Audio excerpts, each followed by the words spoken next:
প্রশাসন একদম রাইট সিদ্ধান্ত নিছে। এই সিদ্ধান্তকে আমরা প্রশাসনকে সাধুবাদ জানাই এবং ধন্যবাদ জানাই।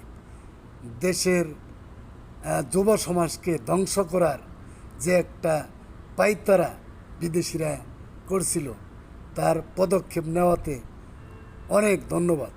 সিআইডি বলছে, সাম্প্রতিক সময়ে দেশে গড়ে উঠেছে অনলাইন জুয়ারিদের বিশাল সিন্ডিকেট। বিভিন্ন দেশের ফুটবল, ক্রিকেট সহ খেলার আসর ও খেলোয়াড়দের নিয়ে বসে এসব জুয়া।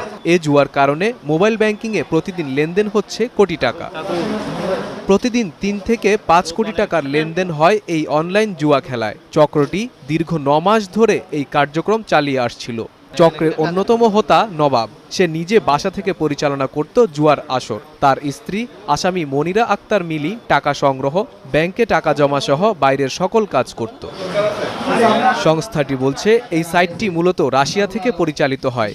বিভিন্ন খেলায় জুয়া খেলার জন্য একজন জুয়ারি মোবাইল নম্বর। অনলাইন জুয়ার সাথে সম্পর্কিত ৪,৫০০ অ্যাকাউন্ট বন্ধ করেও নিয়ন্ত্রণ করা যাচ্ছে না সর্বনাশা জুয়া। গোয়েন্দাদের তথ্য, দেশ থেকে বছরে পাচার হচ্ছে ২০০ কোটি টাকার বেশি। অনুসন্ধানে জানা যায়, অনলাইন জুয়ার এজেন্টদের টার্গেট এখন জনপ্রিয় কন্টেন্ট ক্রিয়েটররা।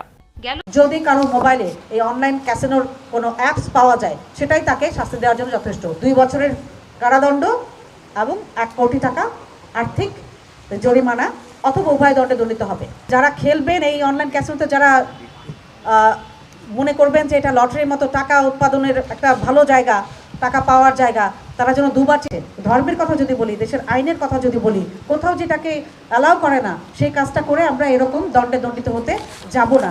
আমরা শয়তানের ধোঁকা বলেন বা খারাপ কাজে আমরা উদ্বুদ্ধ হব না।